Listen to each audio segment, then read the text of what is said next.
বাংলাদেশের জাতীয় বিষয়াবলী, বাংলার ইতিহাস। এর মধ্যে লিখিত উপাদান আছে, অলিখিত উপাদান। লিখিত উপাদান আলোচনা করব। গ্রন্থ, রচয়িতা এবং তথ্যকণিকা। অর্থশাস্ত্র, রচয়িতা কৈটিল্য।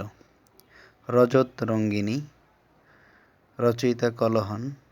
ঐতিরেয় অরণ্যক, রচয়িতা মহীদাস। এই ঐতিরেয় অরণ্যক গ্রন্থে সর্বপ্রথম বঙ্গ শব্দের উল্লেখ পাওয়া যায়। আইনি আকবরী অথবা আকবরনামা, এটা রচয়িতা হচ্ছে আবুল ফজল।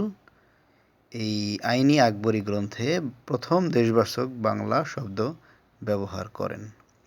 রিয়াজ আল সালাতিন, এটা রচয়িতা হচ্ছে গোলাম হোসেন সলিম। এটা একটি ঐতিহাসিক গ্রন্থ।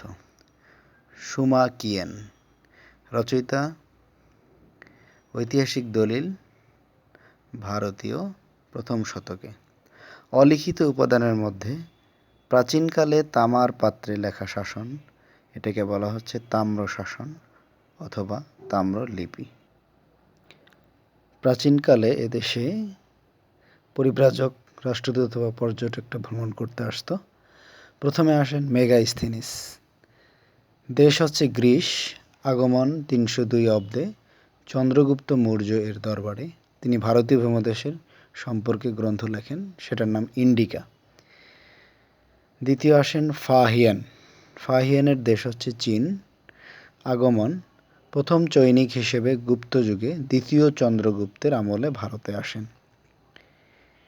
সীমান্ত রাজ্য চম্পার মাধ্যমে বাংলায় আসেন ও গ্রন্থ লেখেন ফো কুয়ো কিং। হিউয়েন সাং সবচেয়ে ইম্পর্টেন্ট, এর দেশ হচ্ছে চীন। আগমন হর্ষবর্ধনের দরবারে 8 বছর কাটান। বৌদ্ধ ধর্ম অধ্যয়ন করেন শিলভদ্র এনার কাছ থেকে। শিলভদ্র ছিলেন অধ্যক্ষ নালন্দা মহাবিহারের।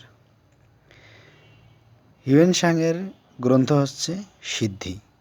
বাংলায় 638 খ্রিস্টাব্দে এসে রক্তমৃত্তিকা, পুণ্ড্রনগর, সমতট, তাম্রলিপি ও কামরূপ ভ্রমণ করেন। এরপর আসেন ইবনে বতুতা।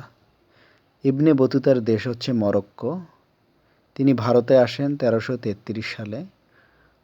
দিল্লিতে 1334 খ্রিস্টাব্দে চলে আসেন সুলতান মোহাম্মদ বিন তুগলকের দরবারে। চতুর্দশ শতকে 1345 থেকে 46 বাংলায় আসেন ফখরুদ্দীন মোবারক শাহ এর রাজত্বকালে। তিনি সিলেটে শাহজালাল রহমতুল্লাহ আলাইহির দরবারে হতে নদীপথে যান সোনারগাঁয়ে। তিনি তার সফরনামা গ্রন্থে উল্লেখ করেন বাঙ্গালা। সফরনামা গ্রন্থটাকে কিতাবুল রেহেলাও বলা হয়। আবহাওয়া পছন্দ না হওয়ায় বাংলাকে তিনি বলছেন দোজকিপুর নিয়ামত, প্রাচুর্যপূর্ণ নরক। তারপর আসেন মা হুয়ান। ইনি চীনের পরিব্রাজক। গিয়াসউদ্দিন আজম শাহের আমলে বাংলায় সোনারগাঁয়ে আসেন। গ্রন্থ ইং ইয়াই শেরং নান।